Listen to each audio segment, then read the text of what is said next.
Welcome to the Canadian Scrapbooker magazine webisode. My name is Jackie. Create your own vintage flower embellishments. That's what we're going to be building on today's show. Stay tuned.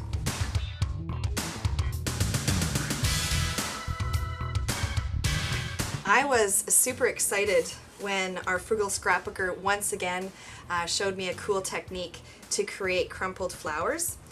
The flowers that are here on this layout are what we're going to be using today. It's so easy, and you can use any kind of paper you want. Connie first taught me how to do this technique using an old dictionary page, so you can imagine how frugal you can be when you create those. For today's show, we're going to use some awesome pattern paper from Bo Bunny. Start off by punching out. I got a great Stampin' Up! Punch here. About 8. The more you punch out, the fuller your flower is going to be. So I got 4, 5, 6, 7, 8. And if you wanted, right now, you could ink the edges, but I'm not going to, kind of like the white edges. I'm going to bring in some water. I just squirted on top of an ice cream pail lid. And I'm going to wet them slightly, and this makes it, because this is pretty heavier patterned paper, when we lightly dampen them with water, it makes it easier for us to work with them so that we can crumple them up. So I'm just going to lightly dampen them one at a time, or you can spritz them. I kind of feel like I have more control when I do this. I know Connie was spritzing them from a water bottle. Another idea is to spritz them with some Clear Snap Smooch Spritz. You could try that too. That'll also make them a little bit wetter and easier for you to work with when you're crumpling. So they're slightly damp. Yeah, perfect. This one could be a little bit wetter. So it's just taking that edge off. Look at this fantastic stamping mat or piercing mat that I have from Canadian Scrapbooker.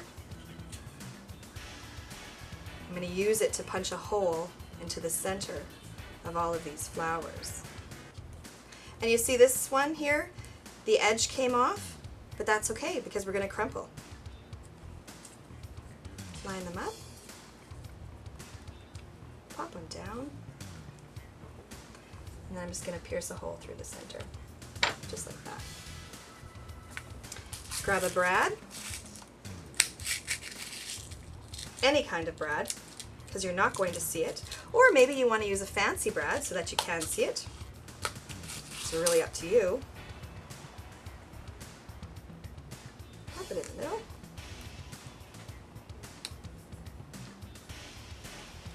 And there's the base. Now the magic begins. Slowly and gently, because remember we wetted it a tiny bit, so it's going to be able to tear easily, so you want to be a little bit gentle. We're just going to start moving it together and crumpling.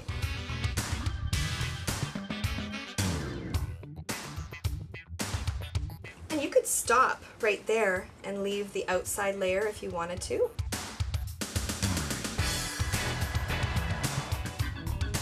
See that little piece? Actually, this is a good time for you to see that. Look at this little piece broke. It fell right off, actually. The hole got too big, and that's okay. It still hasn't affected my flower. And then I'm just going to take these edges, and I'm just going to do this to the back. I'm going to spread them out, sculpt them to where you want them to be. I'm going to set that aside, and I'm going to let it dry, because as it dries, it gets nice and hard. I created this layout using a really gorgeous collection of paper from Bo Bunny. The stickers that you see, We Gotta Stick Together, those are also from Bo Bunny, and I absolutely love that title. The underneath piece of chipboard that you see that the title is stuck on is from Harmony.